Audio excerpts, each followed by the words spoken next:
Welcome to my channel. ನಮ್ಮ ಚಾನಲ್ಗೆ subscribe ಮಾಡ್ಕೊಳ್ಳಿ. ಕರಿಮಣಿ ಶನಿವಾರದ ಸಂಚಿಕೆಯಲ್ಲಿ ಏನಾಗ್ತಿದೆ ಅಂತ ಈ ವಿಡಿಯೋದಲ್ಲಿ ನೋಡೋಣ. ಸಾಹಿತ್ಯ ಮನೆಯಲ್ಲಿ ನವರಾತ್ರಿ ಪೂಜೆಗೆ ಅಂತ ಗೊಂಬೆಗಳನ್ನೆಲ್ಲ ಜೋಡಿಸಿ ಕರ್ಣನ್ ಮನೆಯವ್ರನ್ನ ಹಾಗೆ ಕರ್ಣ ಅವ್ರ ತಾಯಿನ ಕೂಡ ಬರೋದಿಕ್ ಹೇಳಿರ್ತಾಳೆ ಪೂಜೆ ಮಾಡಕ್ಕೆ ಅಂತ. ಕರ್ಣ ಬಂದಿದ ತಕ್ಷಣ ಇಲ್ಲಿ ರಾಧಾ ಮಿಸ್ ಕೂಡ ಬರ್ತಾರೆ. ರಾಧಾ ಮೇಡಮ್ ಬಂದ್ರ, ನಿಜವಾಗ್ಲೂ ನೀವು ಬಂದಿದ್ ಖುಷಿ ಆಯ್ತು, ನೀವೆಲ್ಲಿ ಬರೋದಿಲ್ವೋ ಅಂತ ಅನ್ಕೊಂಡಿದ್ದೆ, ಆದ್ರೆ ಕೊನೆಗೂ ನೀವು ಬಂದ್ರಲ್ಲ, ಅದೇ ನಂಗೆ ಖುಷಿ ಆಗ್ತಾ ಇರೋದು, ಬನ್ನಿ ಒಳಗಡೆ ಅಂತ ಕರ್ಕೊಂಡು ಹೋಗ್ತಿರ್ತಾರೆ. ಆಗ ಕರ್ಣ ಅಲ್ಲಿ ನಿಂತಿರೋದನ್ನ ನೋಡಿ, ಅಲ್ಲಿ ನೋಡಿ ನಿಮ್ಗೇನೋ ಒಂದ್ ಸರ್ಪ್ರೈಸ್ ಇದೆ ಅನ್ನಲ್ಲ, ಅದೇ ಸರ್ಪ್ರೈಸ್ ಅಂತ ತೋರಿಸಿದಾಗ ಅಲ್ಲಿ ಕರ್ಣ ನಿಂತಿರ್ತಾನೆ. ಅದನ್ನ ನೋಡಿ ತುಂಬಾನೇ ಖುಷಿ ಆಗುತ್ತೆ ರಾಧಾ ಮೇಡಮ್ಗೆ. ಇಲ್ಲಿ ಕರ್ಣ ಕೂಡ, ಓ ಮೇಡಮ್ ನೀವಾ, ಬನ್ನಿ ಬನ್ನಿ, ನೀವು ಬಂದಿದ್ ಖುಷಿ ಆಯ್ತು ಅಂತ ಒಳಗಡೆ ಕರ್ಕೋತಾರೆ. ಹಾಗೆ ಸಾಹಿತ್ಯ ಹೋಗಿ ದೇವ್ರಿಗೆ ಪೂಜೆ ಮಾಡ್ತಾರೆ. ಕರ್ಣನ್ನ ಆರತಿ ಮಾಡಿ ಅಂತ ಹೇಳಿದಾಗ, ನೀವ್ ಯಾಕೆ ಇಬ್ರು ಜೊತೆಗೆ ಆರತಿ ಮಾಡಬಾರ್ದು, ಕರ್ಣ ರಾಧಾ ಮೇಡಮ್ ನೀವಿಬ್ರು ಒಟ್ಟಿಗೆನೆ ಆರತಿ ಮಾಡಿ ಅಂತ ಹೇಳಿದಾಗ ಇಬ್ರು ಒಟ್ಟಿಗೆ ಆರತಿ ಮಾಡ್ತಿರ್ತಾರೆ. ಕೊನೆಗೂ ನನ್ನ ಮಗನ್ ಪಕ್ಕ ನಿಂತ್ಕೊಂಡು ಈ ತರ ದೇವ್ರಿಗೆ ಆರತಿ ಮಾಡುವಂತ ಭಾಗ್ಯ ಸಿಗುತ್ತೆ ನನ್ಗೆ ಜೀವನದಲ್ಲಿ ಅಂತ ಅನ್ಕೊಂಡೇ ಇರ್ಲಿಲ್ಲ. ಈ ತರ ಅವಕಾಶ ಸಿಕ್ಕಿರೋದು ಸಾಹಿತ್ಯದಿಂದ, ನನ್ನ ಮಗನ್ನ ನೋಡಿ ಕಣ್ ತುಂಬ್ಕೋತಾ ಇದ್ದೀನಿ ಅಂತ ರಾಧಾ ಮೇಡಮ್ ತುಂಬಾನೇ ಖುಷಿಯಾಗಿರ್ತಾರೆ.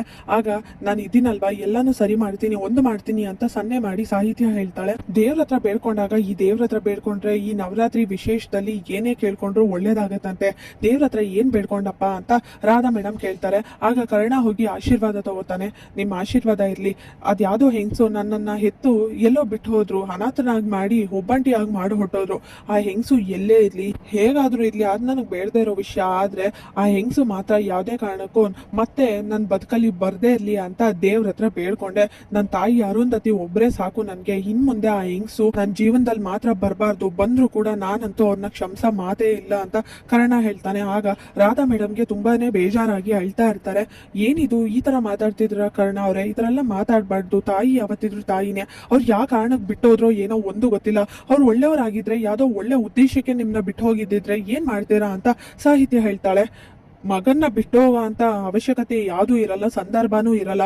ಅದು ನನ್ ಹುಟ್ಟಿದ ತಕ್ಷಣ ನನ್ನ ಬಿಟ್ಟು ಹೋಗಿರೋ ಅಂತ ತಾಯಿ, ಯಾವ್ದಾದ್ರೂ ತಾಯಿ ಆತರ ಮಗುನ ಬಿಟ್ಟು ಹೋಗೋ ಅಂತ ಅನಿವಾರ್ಯತೆ ಇರುತ್ತಾ? ಏನೇ ಆಗ್ಲಿ ನನ್ ಮಗನ್ ಜೊತೆ ಇರ್ತೀನಿ ಅಂತ ಇದ್ದು ಎದುರಿಸ್ತಾರೆ. ಆದ್ರೆ ನನ್ನನ್ನ ಆತರ ಅನಾಥ ಮಾಡಿ ಬಿಟ್ಟು ಹೋಗ್ತಿರ್ಲಿಲ್ಲ. ಅವ್ರು ಬಿಟ್ಟೋದ್ಮೇಲೆ ನನ್ನ ತಾಯಿ ಸ್ಥಾನ ತುಂಬಿ ಇದ್ದಿದ್ದು ನನ್ಗೆ ಅರುಂಧತಿ ಅಮ್ಮ, ಅವ್ರು ಮಾತ್ರನೇ ನನ್ಗಮ್ಮ ಅಂತ ಕರ್ಣ ಹೇಳಿದಾಗ ಸಾಹಿತಿಂಗೂ ಬೇಜಾರಾಗತ್ತೆ. ಇಲ್ಲಿ ರಾಧಾ ಮೇಡಮ್ ಅಳ್ತಾ ಇರ್ತಾರೆ. ನೀವೇ ಕಳ್ತಿದ್ದೀರಾ ಅಂತ ಕೇಳಿದಾಗ, ಇಲ್ಲ ನೀವ್ ಹೇಳಿದ್ರಲ್ಲ ಪಾಪ ನಿಮ್ ತಾಯಿ ಬಿಟ್ಟೋದ್ರು ಅಂತ, ಅದಕ್ಕೆ ಬೇಜಾರಾಯ್ತು ಅಂತ ರಾಧಾ ಮೇಡಮ್ ಹೇಳಿ ಅಳ್ತಿರ್ತಾರೆ. ಆ ಹೆಂಗ್ಸ್ ಬಗ್ಗೆ ಈಗ ಯಾಕೆ ಮಾತು, ಈ ಹಬ್ಬದ ಸಂಭ್ರಮದಲ್ಲಿ ಬಿಡಿ ಆಯ್ತು ಅಂತ ಕೋಪ ಮಾಡ್ಕೋತಾನೆ ಕರ್ಣ. ಇಲ್ಲಿಗೆ ಶನಿವಾರದ ಸಂಚಿಕೆ ವಿಡಿಯೋ ಮುಕ್ತಾಯವಾಗಿದೆ. ಈ ವಿಡಿಯೋ ಇಷ್ಟವಾಗಿದೆ ಲೈಕ್ ಮಾಡಿ, ಶೇರ್ ಮಾಡಿ, ಕಮೆಂಟ್ ಮಾಡಿ, ಹಾಗೆ ಸಬ್ಸ್ಕ್ರೈಬ್ ಮಾಡಿ.